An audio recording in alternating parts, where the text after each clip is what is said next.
Okay, I think we are good to go. So welcome everybody. Thank you for joining today's workshop. This is the second in a series of workshops hosted by Social Impact Hub as part of the RISE program, which is sponsored kindly by Westpac Foundation and Paul Ramsey Foundation. Before we start, I'd like to acknowledge the traditional owners of the land on which we meet today. For me, that is the Gadigal people of the Eora Nation, and I'd like to pay my respects to elders past, present and emerging, as well as extending this more broadly, acknowledging collectively that we're dialing in from a range of locations today. So my name's Rob, and alongside my colleague Jess Liang, who's on the call today, and the broader team at Social Impact, we've had a real privilege of working alongside a range of fantastic people and organisations in the for-purpose sector in the development of this series of workshops. Before we dive in, I hand over to Geoff, the facilitator for today, just a few online housekeeping, which I'm sure you're all familiar with. Please keep yourself on mute when you're not speaking. If you have any questions or comments, we have a chat function in Zoom, so drop us a message. And if you're having any technical challenges, please either private message my colleague Jess Liang or myself, and we'll do our best to help you throughout today's workshop. Okay, that's everything from me. I'm going to hand over to Geoff, who is today's facilitator, and will take us through today's session on strategy in action. Over to you, Geoff. Thank you, Rob. Absolutely delighted to be here this afternoon on a Friday. Nice to see the sun back out here in Sydney, and I hope it is wherever you guys are joining us from. I have seen a part of the list there. I can see there's a lot of people joining us from many different areas today, so please welcome. I hope you enjoy the next 90 minutes and we get some value through to you guys. I'm just going to run through quickly the agenda so you have a bit of an expectation about where we're traveling today. So I'm quite keen to obviously introduce my partner in crime today, which will be Nicole Gamarov, and we'll talk who's going to share with me and try and bring to life a little bit of this demonstration around how we run a strategy in action workshop. I'm keen to know a little bit about the people who are in the virtual room as well. So we will ask a couple of quick questions to get a bit of a sense and a pulse check as to where you guys are in your journey with planning, what your experiences have been to date. So hopefully lead us into the problems that we're solving today, how this methodology creates a better outcome, and the likely things that you and your teams might walk away with after the end of a process like this. We're going to run a virtual workshop, if you like.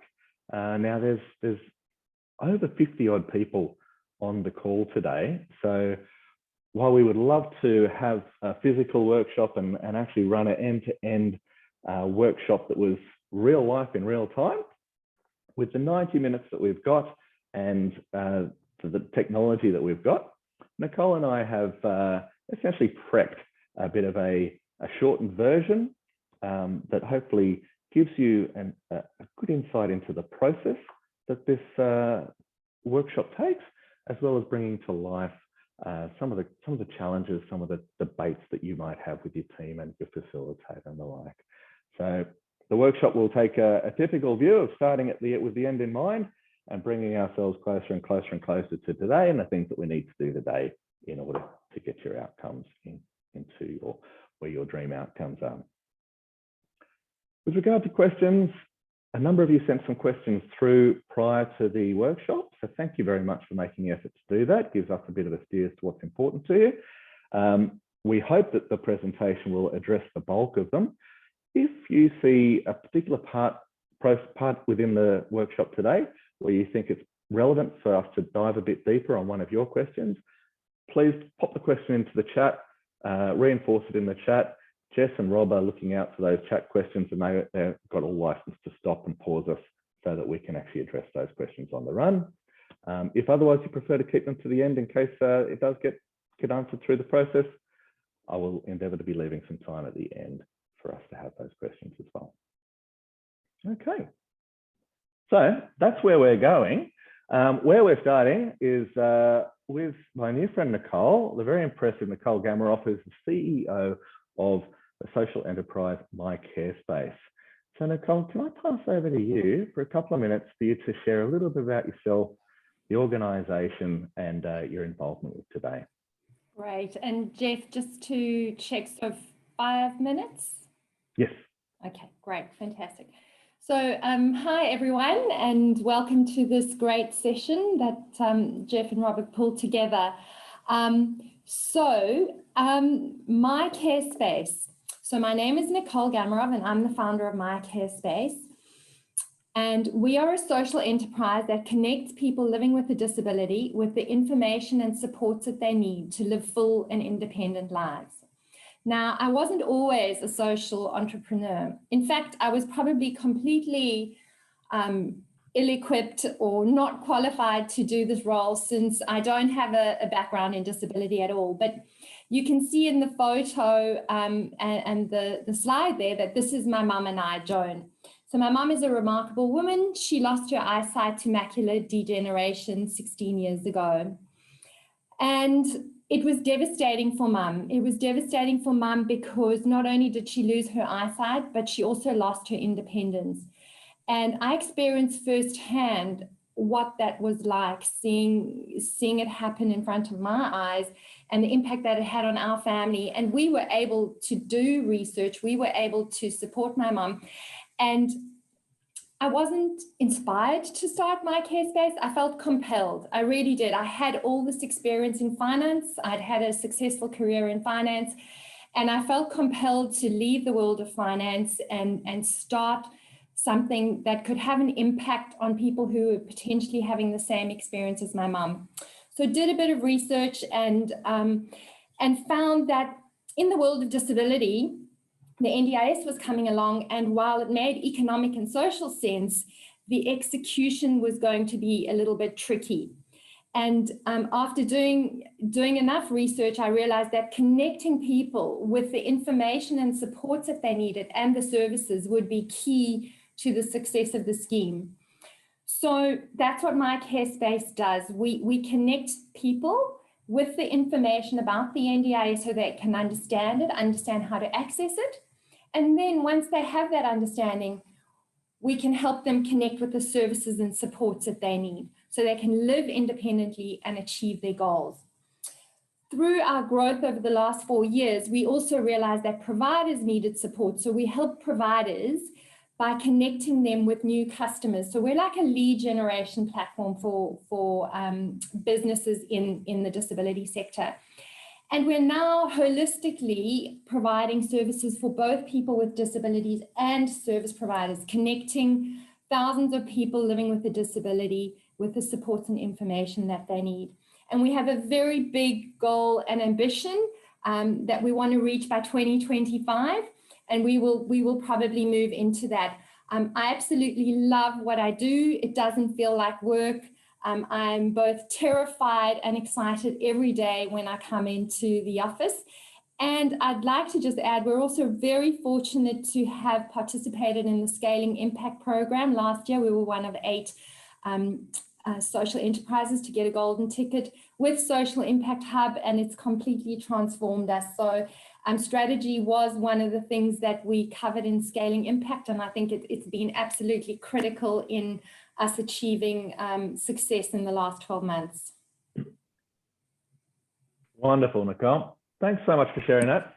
And look, it's that kind of purpose and that kind of passion that just makes having a plan so much more important, because it's just criminal to have passion and purpose and not to have the roadmap that actually gets us to achieving the outcomes that we know that organisations like My Care Space, and I've seen a number of the organisations that are in the audience today, have wonderful purpose-led organisations. So that's why I'm passionate about being here, is to make sure that some of those passions turn into outcomes for the communities that you're all serving.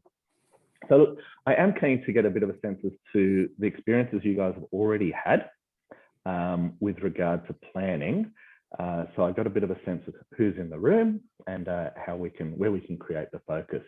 So I will throw a quick poll up here for you all. If I could ask you to jump onto your keyboards and have a go at answering these 2 very quick questions. Scroll down to make sure you've got all of the options there on question 2. And we'll get a bit of a sense as to what your experience so far has been. with planning, your role in them, and then your experience in terms of the outcomes or satisfaction you've had with the processes.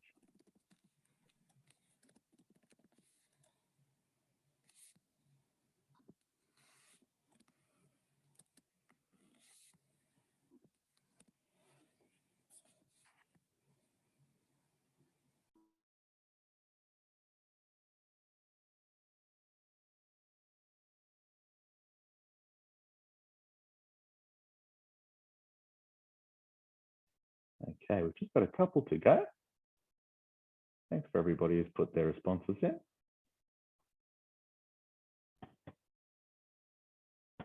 Okay, we'll just give it 5 more seconds. I think we've pretty much got everybody. So now I've just pressed end polling. Has that come up for everybody, Geoff? Did everybody see those? Oh, no, share results here. Sorry, guys. There we go.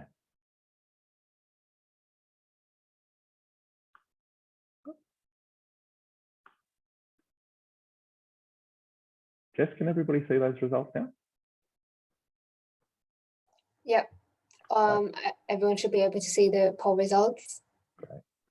Well, look, this is a positive result because I can see that there's plenty of people with experience. About half of us are running these sessions with your own teams, which is great. And a number of you are participants, have been participants. And a lot of you got some real value out of it in terms of having a team come onto the same page, get the team focused on priorities and having a plan to execute.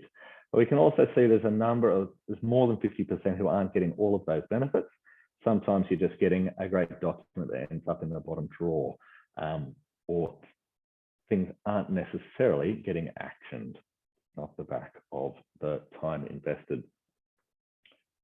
Cool. So thank you for sharing that, because that is a big part of why we're here today, is to try and ensure that you guys get the most value out of the time you do invest in planning. And so this process that we run here through the strategy in action, there to solve a number of challenges. One of the key ones is helping us focus on those things that are important to your organization and not just those things that are urgent. Here you can see a little scale there on the left-hand side, those things going up from not important to important, and those things that are urgent to less urgent.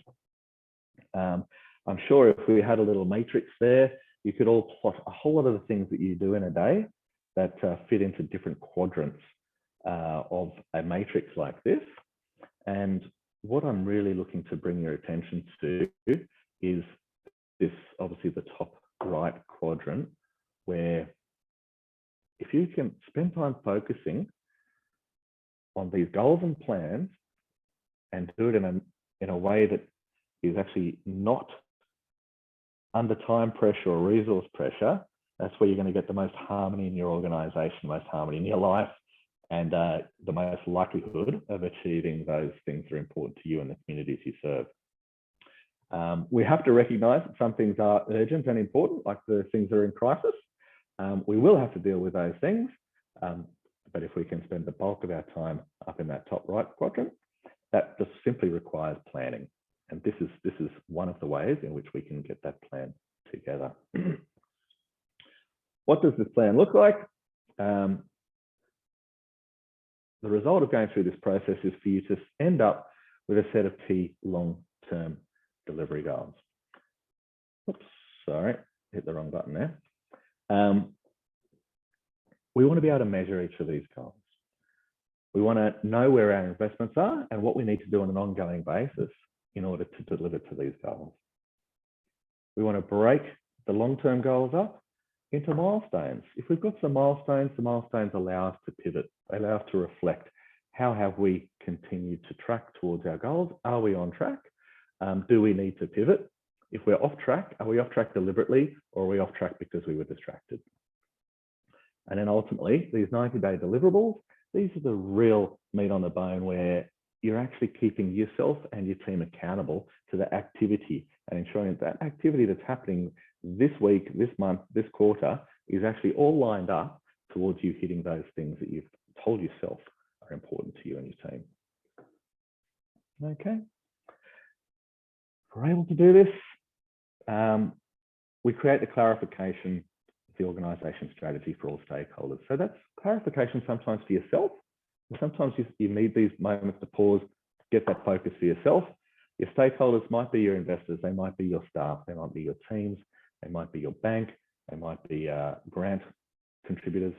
There's a whole lot of stakeholders that you need to clearly articulate this strategy and direction for. Alignment of team members. The team knows where to go. It's easier work for the leaders. Clear and measurable objectives. How do you know if you're there? You can actually pat yourself on the back and celebrate and reward the team as you achieve these goals, if they're measurable, and continue to focus on delivering the organisation strategy. So again, delivering to those communities that you're set up to serve. So that's what we're here for. My understanding is that each of you have received, prior to the session today, a pack. The pack includes these templates. So the idea of today is for you to be able to walk away and actually run one of these with your team with our templates. Half the challenge is just coming up with the process and the templates. So we've got one here, and we're going to walk you through how to get the most out of this template. This is set up so that you can be a DIY facilitator. It's also set up that I know that some leaders of businesses like to participate in the strategy and the planning process as opposed to lead them. So there's also the option to get facilitators to use this process with your team, and if you're the leader in the business, to actually be a participant in the planning process as opposed to simply running or facilitating the process for your team. So keep that in mind. And please, if you've got these templates with you, there's another link in the chat room that allows you to download it now. The plan is to walk away at the end of this process with a snapshot in one page here, being able to tell you what your long-term outcomes are, the measures, milestones, strategic investments. There's a second page that goes along with this, which goes down to the detail of the 90-day actions and the like. So this is where I'm going to start bringing our friend Nicole back into the picture and start to talk about how we went about the discussion with her business, with Nicole's business and my care space. So step in our workshop is starting with the end in mind. So the picture here was very much around putting yourself in a position a number of years from now. We've chosen 3 years from now, where you might be at an end of year function. You're looking back, you're being congratulated on a great couple of years or some great achievements because the organisation has gone and fulfilled a number of things that you said you were going to do 3 years ago. Everyone's celebrating with their glass of champagne, but this is time for us to reflect today. What would we be celebrating? In 3 years' time, if we're successful, as defined by ourselves, what would we be celebrating? So Nicole, can I introduce you back into the conversation again and just talk us through how you went through this process in your mind and how you tried to keep this tight, where the mind went and where you ended up in terms of getting your key long-term outcomes. Sure, and as you know, Geoff, it's been a process. So it wasn't that I started the business 4 years ago and I decided that by 2025, this is what the goal is that we want to achieve. It's really evolved, and last year during the Scaling Impact program, we realized that we really needed to have a better defined goal, and it was an organic process, in that it wasn't just me coming up with a goal and an idea. As part of a team discussion with my business partner, Bianca Shapiro, we had a look at what was important to the business and the social outcomes we were looking to achieve. And the goal that we felt was big enough and had blue sky in it, but was achievable, was that we wanted to reach 1 million Australians living with a disability and their families by 2025. So that's our 2025 goal. We obviously have to bring it back and work backwards. So by 2023, we know that we've got to have reached 250,000 people. So on our way to reaching 1 million, and those numbers might seem a bit out of whack, but actually there's an exponential growth that happens. So the first 100,000 is the toughest to reach, and then of course you get to 250, and then ultimately we want to reach 1 million people. Beautiful. And look, I think that's really important to sort of have. At this point, you're having aspirational conversations and aspirational debates with your team, if you like, around what's possible, what's not possible. Being perfectly accurate at this point is not the goal in the process of the strategic planning. And Nicole, you've had the luxury of spending a lot more time on this, and that's where you've been able to really refine your numbers and get some real confidence that a 250 mark in 3 years' time actually ramps up to 1 million in 5 years' time. And so just for our team listening, modeling all that stuff out is not necessarily today's job. Today's job is to get those aspirational goals, and we can go back and verify, and we can give that to someone in the team to go and verify and model out, et cetera. This is really around those flags on the hill that Nicole's talking about. So, Nicole, your flags came out looking a little like this, because the outcome of reaching those 1 million people with disability is how you've defined having a meaningful impact. So this is the non-measurable part, if you like. So this is more directional. We want to know that we've had a meaningful impact. The measures later will tell us what a meaningful impact has looked like. You've talked about building a fit-for-purpose platform. That's one of your key enablers. And you will have built the A team, which is how you've described the aspirational 3-year team. What is your team going to look like? We're going to feel like an A team in 3 years' time. So I would encourage people with these templates that if you are just having some initial thoughts and random thoughts, scribble them down inside the template. None of this needs to be perfect today, and this is not about filling it out today, but it's certainly an opportunity for you to grab some notes and add to these templates as we go through. Now, one thing I failed to set up was how to actually set this up, and Nicole talked about a little bit about who was in the room with her. And so it is important to bring a team into this process. Your team may be your staff. Your team may be your board. Your team may be a combination of staff, board, external facilitators, external experts, people you know who have got a mix of talents, a mix of skill sets that are going to bring diverse thinking and diverse capability into your conversation. So very much encourage that team to be set up. Also, people who can influence the rest of your organisation, or your influencers who can influence the rest of your stakeholders to get on board with this process. Now, I've also asked Nicole to fill out a SWOT analysis before starting this process.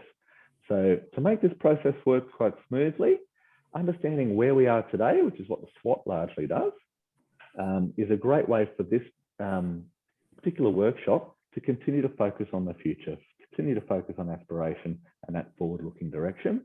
And sometimes we can get bogged down when we're going these planning sessions on today's troubles and today's tribulations.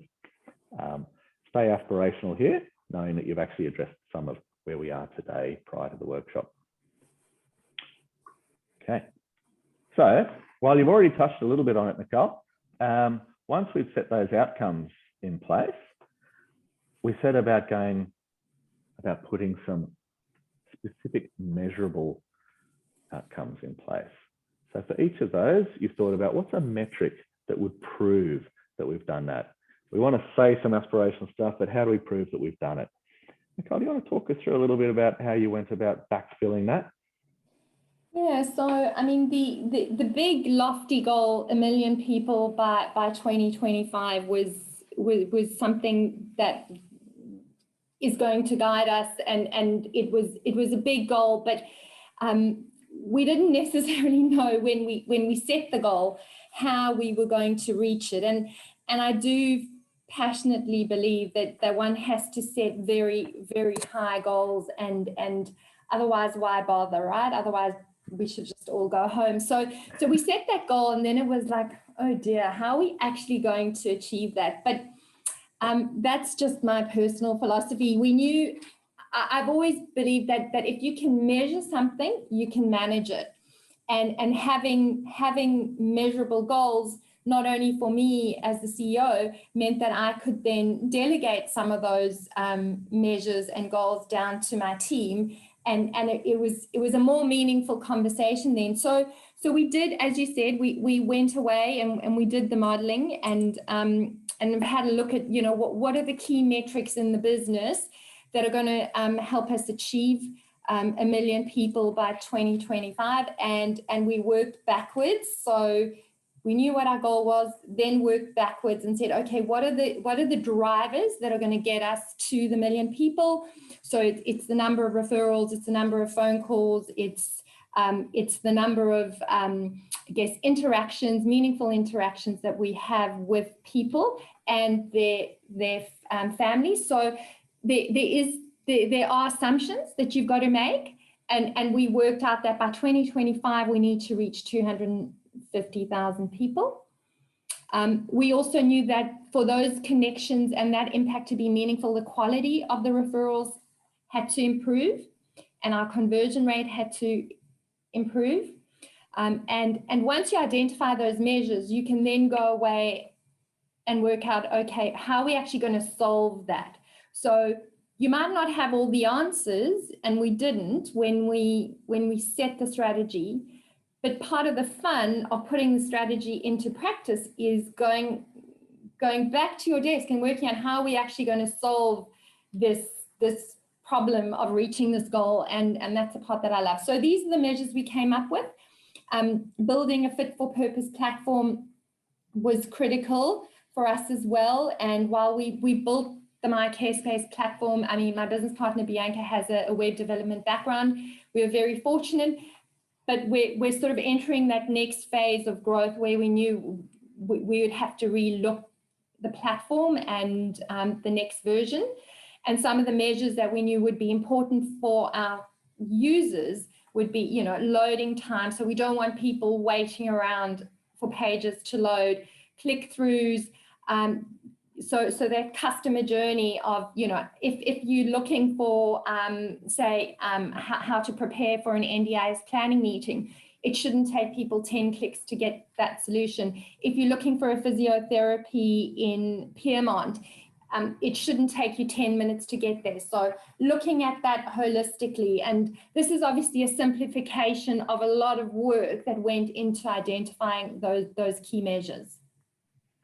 That's right. And it is, it looks so simple when it's just printed out like this, but I know so much debate goes into this, and it's the debate that actually gets the team on board. It's the debate that actually gets you to your most accurate answers, right? Yeah, and I think the big challenge is you've got limited time. So if you can be crystal clear on what the measures are, then it can draw you back away from those sort of urgent issues and make sure that you're focusing on the important ones. Hang on. So what you've been able to capture here are the key drivers that are going to get you to your outcome. So you've backfilled and said, okay, if we want to do this, there's 3 or 4 key drivers. Of those 3 or 4 key drivers, we need to increase typically everything in order to make that a reality. And what we can see here is that there's some X% and there's some X to Ys and there's some to be confirmed in there. I would encourage people when they're going through this process with the team to not get bogged down on getting this perfect and having all of your measures. And as Nicole said, part of the fun is actually giving this to people to go and validate, go and verify afterwards and make this a living document. It's part of the team's ongoing work to actually go and work with this document and say, okay, what is X to Y? What does Y need to be for us to hit that outcome? And typically you'll know this stuff intuitively around the direction and the drivers, but you might not have the metrics, and that's okay at this point. Put in your directional stuff, put in your drivers, And then we get people in the team to work on the actuals. And then again, we can solve for the actual numbers at another time. Okay. So once we've got some measures in place, we've had 2 cracks at the future. What the dream is, how we would measure and prove that we hit that dream. Now we look a little bit at where we are today in order to figure out the gap. So this is where we look at our strengths, our weaknesses, our opportunities, and our threats. So just to remind us all, the strengths and weaknesses are typically things that are close to us in our business, normally things that are somewhat within our control. The opportunities and threats are typically external to us and things that we're preparing for and keeping an eye on and navigating outside of our business. Okay, so with that in mind, we've got a couple of predetermined ones here, or pre-populated ones here that Nicole has shared. Nicole, can I talk about how you went about this with your team, what the input was, how the debate went? Thanks, Geoff. Yeah, it's an interesting one, and we have lots of very robust conversations, should I say, and I think it's important to surround oneself with people that will challenge you. So it's not necessarily black and white, and some people might see opportunities as threats or threats as weaknesses, but we settled on this in terms of our strengths. I mean, I think we were very clear in terms of our strengths, because when people start feeding things back to you consistently, you have a good understanding of how you differentiate from your competitors and what sets you apart. So we felt quite confident in terms of our strengths, our brand, our partners, the service that we provide customers, and team engagement. The weaknesses, as you said, we knew what those were, and we know what those are, and we're working on them. So, you know, I have no problem sharing them with a group, or, you know, with investors, or because we've got a plan on how to attack those. The opportunities, again, these could sometimes be perceived as problems. So a lot of people see NDI. So the NDIS, for people who aren't familiar with the disability landscape, it stands for the National Disability Insurance Scheme. So that's what the acronym is. So the NDIS is very complex, and for us, it's actually an opportunity, because we have the unique ability to break it down and then feed information back to the marketplace in easy to understand language. And it sounds simple, but being able to describe a very complex topic in a simple way is a lot harder than people would imagine. And we feel that as the regulations change all the time, people need to constantly stay updated. So we see that as an opportunity. Insourcing key functions that provide competitor advantage. Yes, I think that's an opportunity, but I think you have to constantly reassess these, because if the numbers aren't making sense, they may then, you know, move across into one of the gray areas. So I think this is a living, breathing sort of matrix where opportunities can at some point become a weakness if you're chasing something that's no longer financially makes sense, for example. Spot on. Thanks, Nicole. And so look, the way I would be using this on the day that you're doing this workshop, team, is to be stating this as a little bit of a current state. We spent the first half of our conversation talking about the future. Let's remind ourselves where we are today. And then that clearly, or as a typical rule, is going to create a gap. There's going to be a gap between where you want to be and where you want to go. And we tend to fill that gap with our strategic investments and the actions that we're going to take. So in our language, the strategic investments, or the difference between the strategic investments and say the 1-year milestones, is these investments typically don't have an end date. These are things that you're typically going to continue to invest in. It's people, it's capital, it's processes, it's real estate. What are you investing in that needs to be ongoing? It's going to be some of those things that get you towards those goals. And so this in our matrix here falls into the bottom section, where we can see there's some ongoing stuff there that we suggest Nicole's probably never going to finish, but going to continue to keep investing in and continue as a priority for the organisation and as a focus area for the organisation, because they know this is some of the things that underpin achieving those outcomes and getting towards those measures. Anything you'd add to that, Nicole, when we went through to understand where your ongoing investments lay? I think this is like the analogy I'd make is like having children and seeing them grow up. So I think your strategic investments down the bottom will change as your organization grows and goes through that life cycle. So developing a robust impact measurement framework is really important for us because we are looking at raising capital from the social impact market. So it's really critical that we understand where is the impact that, or which outcomes can we have the greatest impact? How are we going to measure that? How do we collect the data? And then that obviously flows into our fit for purpose platform, because when we build our new platform, we have to make sure that we're measuring and collecting the data at the right points in the customer journey. Building the A team, well, that's really critical as we're growing. There'll probably be some ongoing HR tweaking that happens, but in this sort of scaling impact phase of the business, these are the ones that are critical for us. Beautiful, beautiful. Thank you. So these are ongoing investments. There's clearly a gap left in our slide here, which talks about our milestones. So through this process, you've got clear direction now. We know what measures we need to hit. Now, the milestones are obviously very important because we don't want to be putting this thing in the bottom drawer and forgetting about it. So how do we keep this document relevant? How do we keep the strategy relevant? Is by setting milestones. And I think Nicole will agree that the 3 flags that she's got on the hill there, they are subject to change.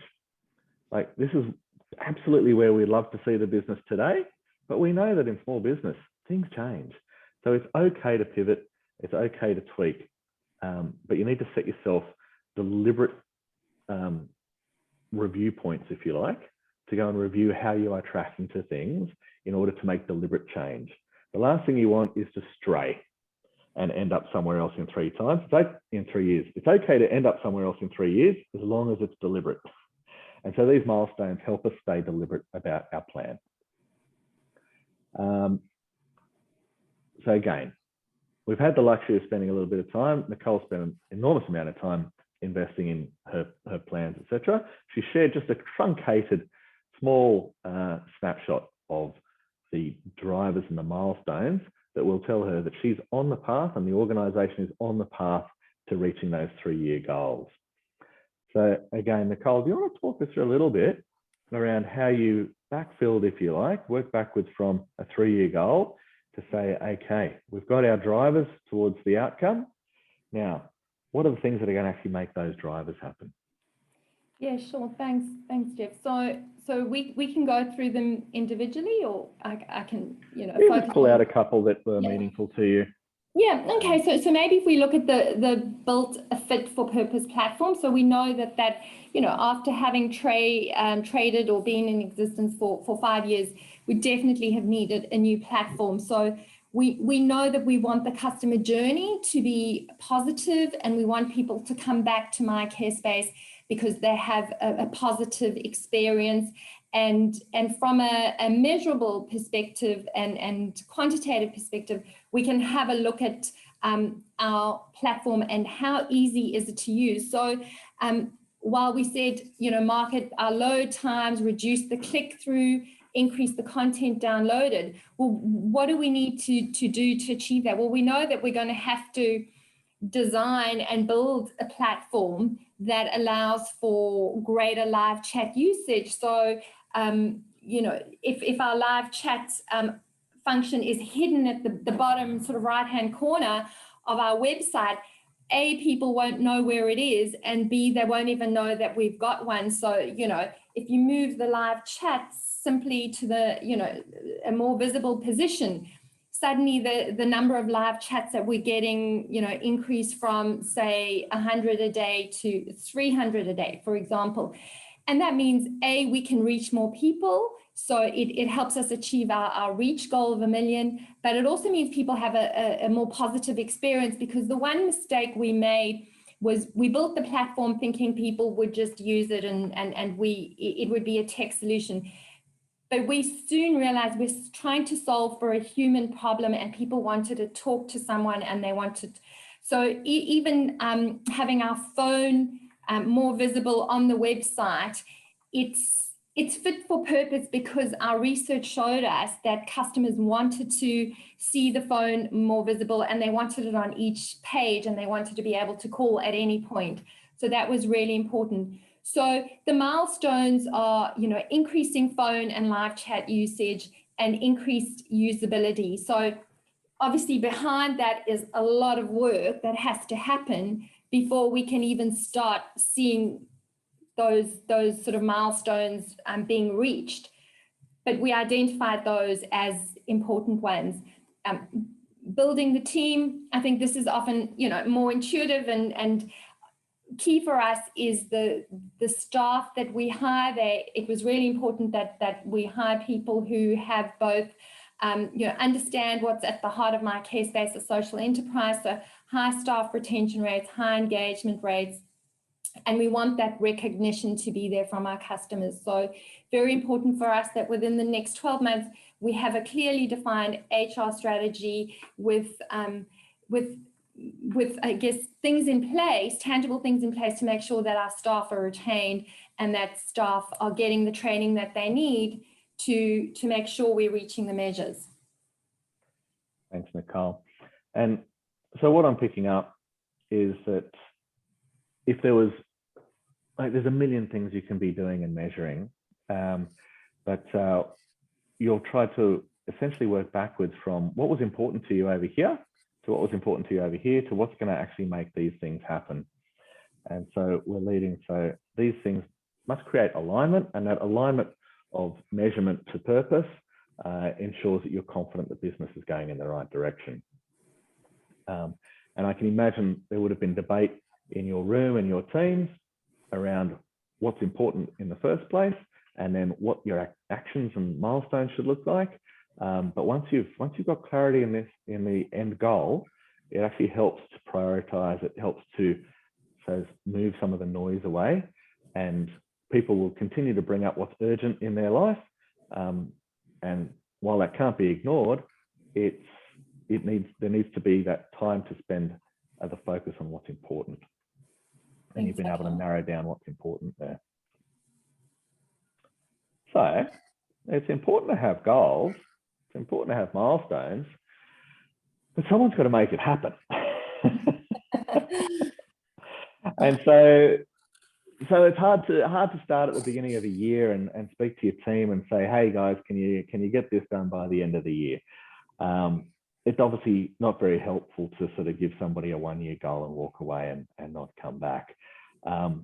We do want to have shorter term interactions, shorter term focus, and we want to have names on pages, and we want to have accountability and responsibility for who is doing what.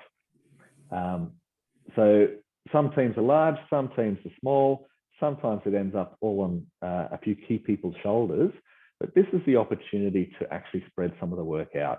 This is the opportunity to actually be a bit deliberate about saying, God, these are all sitting currently over here. Do they have to be? Where can we spread them out?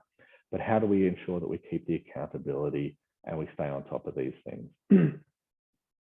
So Nicole, do you want to share a little bit about how you go about working with the team or working with the team to turn those milestones into actions and things that you might measure on a shorter term basis? Yeah, so if we go back and we identify that increased web traffic was important for us to achieve our ultimate. Oh, sorry, Nicole, I'll just interrupt quickly there and just help the the audience navigate where I've just jumped to. So I've jumped to what you might have as an Excel spreadsheet in your pre-pack that was sent out to you. And so you'll see these headings and this format in your packs that you received beforehand. I've simply included this as a PowerPoint and taken, again, a truncated view of what Nicole and the team have in terms of their activity plan and the way they go about measuring things. So yeah, just to help you guys navigate where we're at. Great. So going back to our, so if we remember that our outcome of reaching people, one of the milestones was increased web traffic. Well, we know that that's really important. So one of the actions we've identified that needs to happen fairly quickly and swiftly is developing an SEO plan. And we've been fortunate enough to engage a pro bono expert on SEO who can help us drive the web traffic.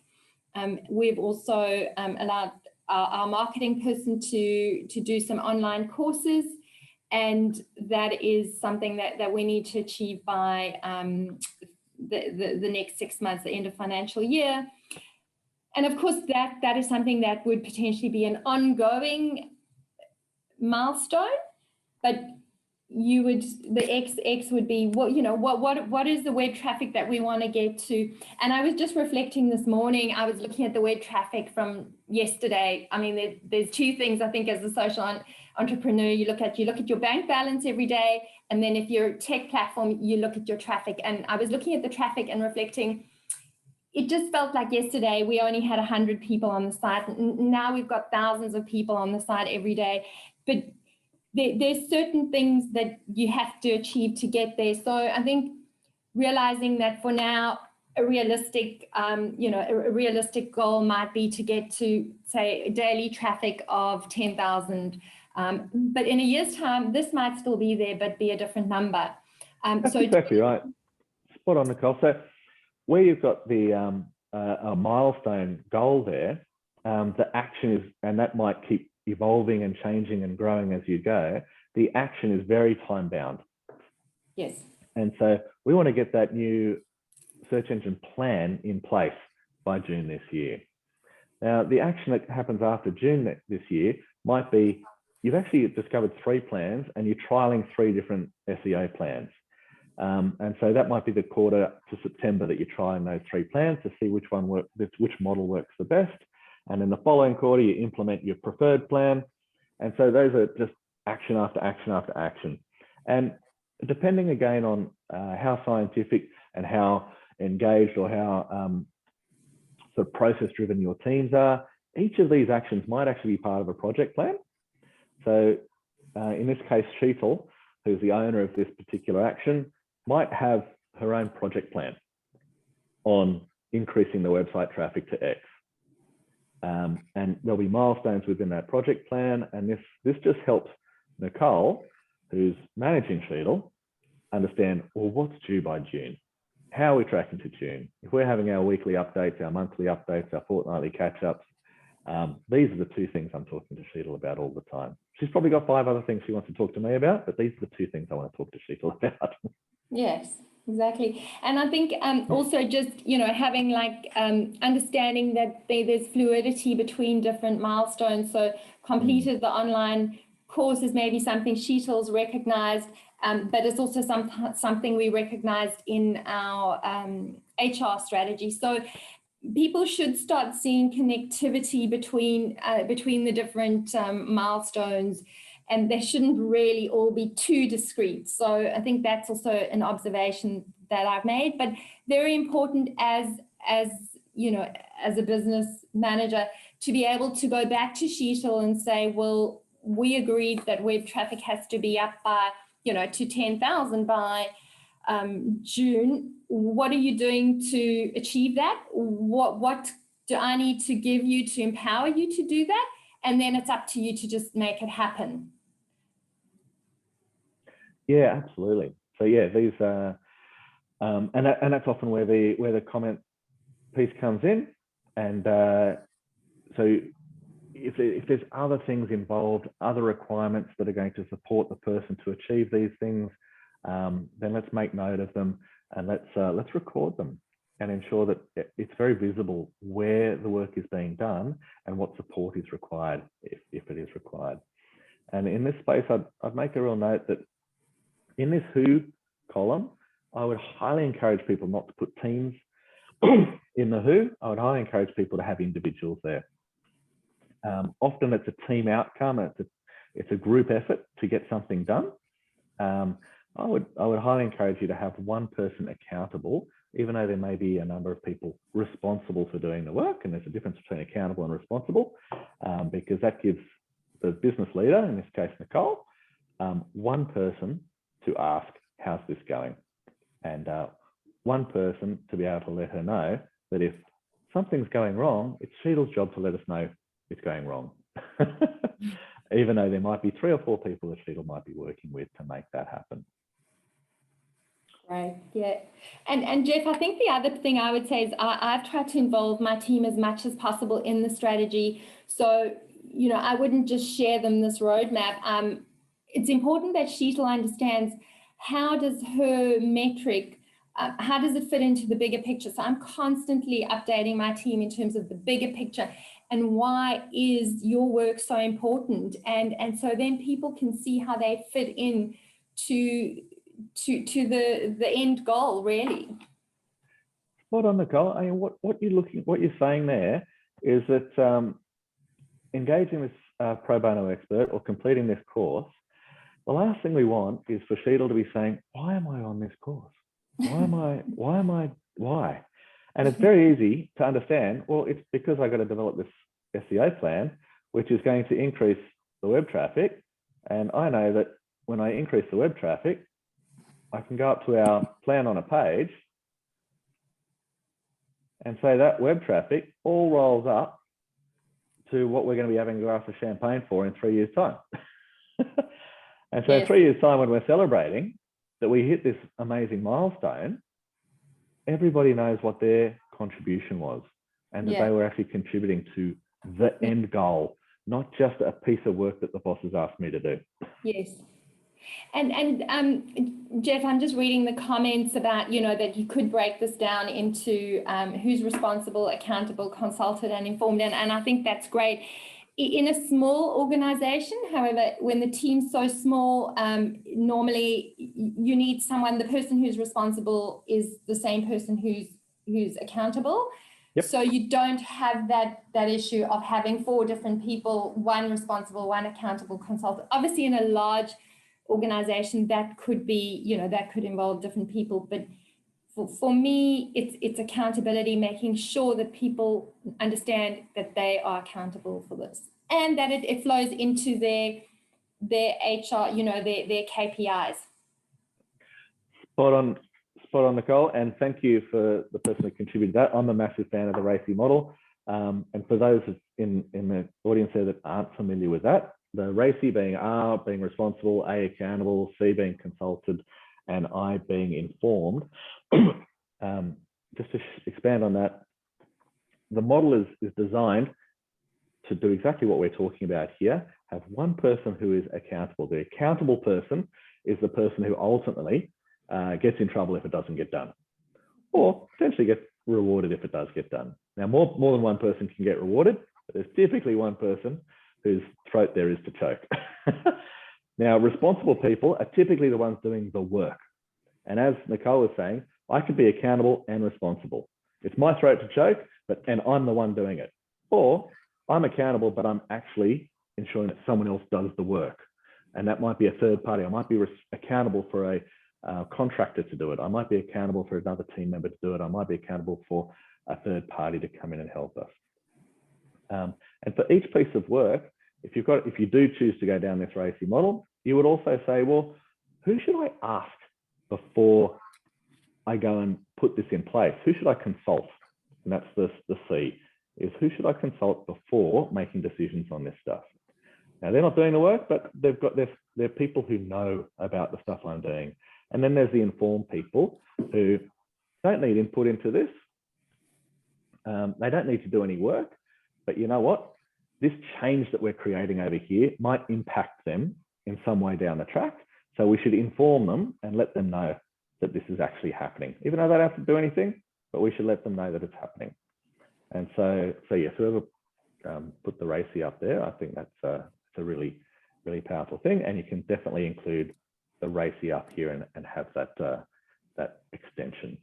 And as Nicole said, sometimes you'll have 4 people's names and 1 person's name in 4 boxes if it's a small organization, and that's totally fine too. Cool. Anything else you might pick up here? I noticed that there were some kind of crossovers here where, yeah, so here you might have Dave, who is accountable, but we're going to engage Katja in the business to actually get some work done.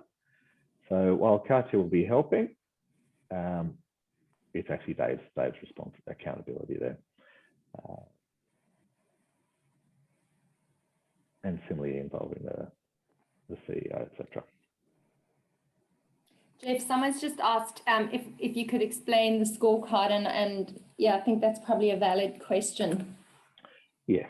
So the scorecard here, the colors and the 1s and 2s, just is simply a visual representation of what we've had on the previous page. So this connects to the outcome number 1 that we had on the 1-page scorecard. This is number 2, and this is one of our strategic investments. So the reason I would have that on this activity plan is because this is the plan that we're working with on a day-to-day basis. If we fill this out and you find that we end up with 15 activities or actions, and 13 of them are all related to number 1, it gives us pause to think, is that appropriate? And it might be, and we might say, look, for Q1 this year, it's appropriate that we spend all of our efforts working on increasing website traffic, etc. But it just gives you a visual representation on where you and your team are spending all of their activity, and is it aligned to what we've got up here on the plan on a page. Okay, so hopefully that makes sense. So we had 2 actions aligned to this outcome, we had 2 actions aligned to this outcome, and we had 1 action aligned down here, if that makes sense. Okay.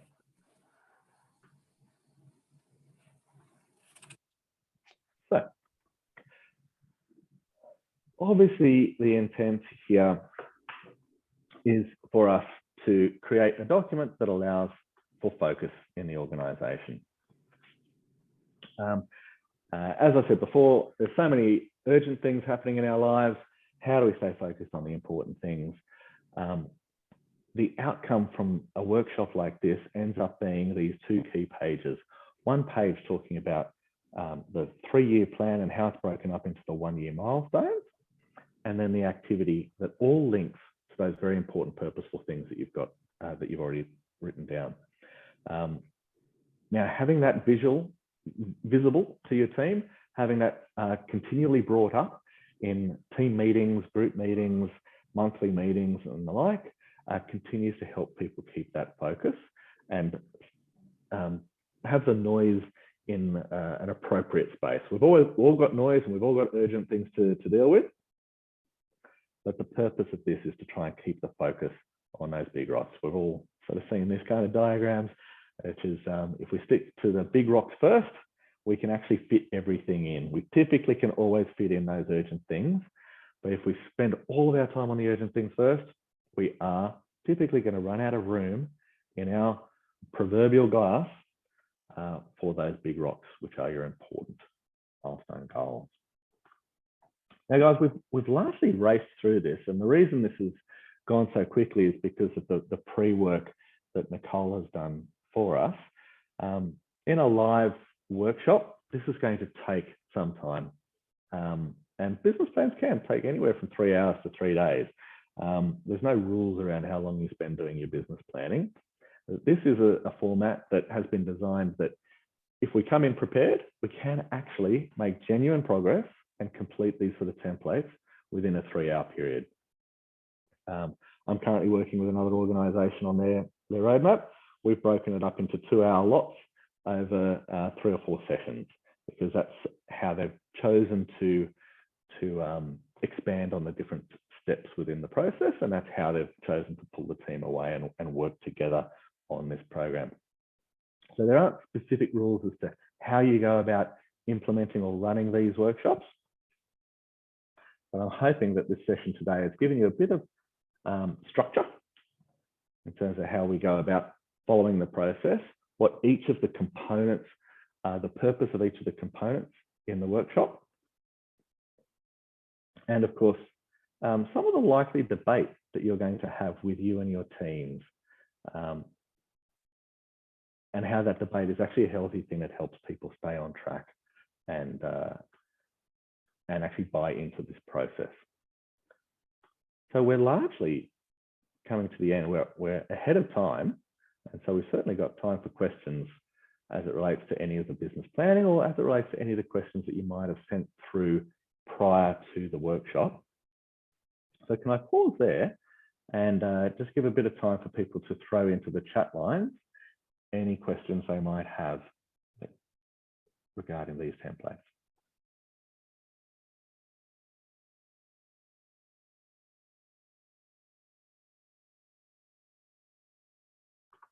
Okay. So we've had a couple along the way. Just review some of these, see if we hit them.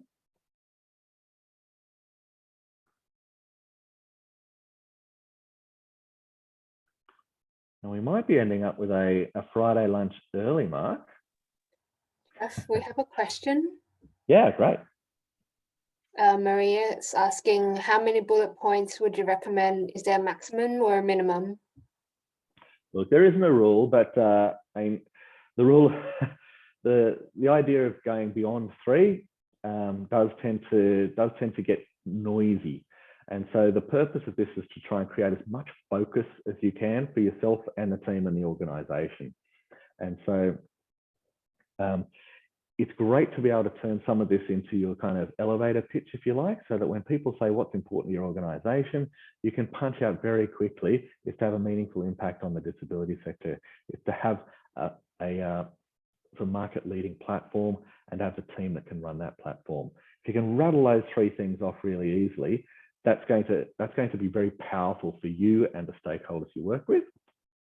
And then when someone asks you, what does it mean to have a meaningful impact on the disability sector? Again, for you to be able to punch out very quickly, well, meaningful impact for us is having 1 million people that we've impacted their lives. That's what meaningful means to us. Well, how do you get to 1 million people? Well, for us, it's all about conversions and people downloading content. And to be able to just connect that conversation, when you start to spread out further and further within one key focus area, I think that starts to create a little bit of noise for you and your team. I would rather keep the bullet points to lots in the actions and then simply prioritize your actions if you don't want to lose things. But if you are tending to go sort of beyond 5 key focus areas, that can create noise for your organization. Again, sometimes depends how large your organization is, but a great question. Thank you. And Geoff, Rob here, there's some more questions coming in thick and fast now, which is wonderful. Great. The next one coming through from Ifrin at Sisterworks is, when would be a good time to come up with the next strategy roadmap? Come up with the next one? Yes, I'm guessing that's a question around, like, you know, how regularly should organizations come back and review their strategy roadmap? Brilliant. Look, I would say annually. So with your 1-year milestones, I think it's always great to have an annual review period, always great to reflect on your successes, always great to reflect on how you're tracking towards your bigger goals. So for this process to be run annually, like I said, you can do it in half a day. It does take some preparation, and it does take a lot of working knowledge of your organization to knock it off in a half a day, but it can certainly be done in half a day. Otherwise, it's also just healthy for you to get the team together and ensure that there's a deliberate point to review these things. So your 90-day deliverables, obviously reviewed on a quarterly basis and rewritten on a quarterly basis. And that by default gives you a little pause to think about whether our annual milestones are actually still appropriate. But I would be very deliberate about it on an annual basis. Thanks, Geoff. And another question from Parental EQ. How do they reconcile long-term goals with short-term realities, especially as a young startup, so they're still developing product market fit? Yeah, very tough. It is tough. What I would share there is that it is not critical to be right. What I think is important about these experiences is that you have or give yourself direction. Direction can change, flags on hills can change. What I would warn you against is just getting involved in activity and following activity without a plan and without a direction. So I would make up your long-term goals. They don't have to be perfect. They don't have to be right. You can change them, but I would encourage you not to go in without direction. So I think if you're not sure, it's okay to make them up. Okay. And one last one from Caroline, who's asking, how much time do you devote to discussion on choosing measurements and milestones? And ultimately, is it up to the CEO to select the final ones to put on the final document? Yeah, great. Yeah, so look, I'm a fan of having the debate. I'm a fan of making space and time to have the debate, because there's nothing less engaging than having a target being given to you as an employee that you don't understand or you haven't bought into or you don't believe in. So I would make there's no specific time frame for this, because I don't know how fast your organization is running. I don't know how many priorities you have and how many deadlines you have. So it's as much space as you feel appropriate. What I would warn against is getting bogged down to the point where debate becomes an argument. When debate becomes an argument, I think that's for the CEO or for the business leader to step in and park that particular metric, that particular opportunity, and say, look, that's something we've got to take away and spend more time on outside of this forum. So that forum is not the forum for arguments. And so if you're not resolving together, I would take it offline. Because that's obviously not great for the team environment, and it's just simply not productive. So there's obviously something that people are getting misaligned with. There's an expectation misalignment, and again, that's probably there for a one-on-one chat another time. Would be my counsel. Wonderful. Well, that's all the questions, Geoff. Was there anything else from you just before we wrap up? Yeah, look, I would only again encourage you to reflect on this as a process. Reflect on the fact that there is not a set rule to exactly how these things are followed. You're obviously there to bring your own flavour to these things. It is designed to be a kit that you can take away and DIY with your teams. It is also absolutely appropriate to bring a facilitator in if it is your preference to be part of the process rather than leading the process. And again, if you're looking for that as a solution, speaking to the team at Social Impact Hub, contact our team here, and they'd be delighted to speak to you about how they can go about arranging that. Obviously, you may well have other external people. There might be people on your board as well that could come and facilitate this stuff as well. Really encourage you to think earnestly about the team that you get on board to have this conversation with and to have this session with. Ensure that the people in the room have got that diversity of thinking and that diversity of skill set. They're really going to challenge your own personal views and your own personal ways of seeing your business. Outside of that, I wish you guys the best of luck. As I said, I've seen a snapshot of some of the causes, the purposes, and the organisations in the registration area. And I'm delighted to be able to contribute in some way to you guys creating focus for your organisation. I hope that's been of help. I'd like to thank again Nicole, who's invested a lot of her own time, and as CEO of a very busy organisation, I know that has been a sacrifice. So thank you very much, Nicole. My pleasure. It's been great fun. You're welcome. And thank you to Rob and Geoff for setting it up for us.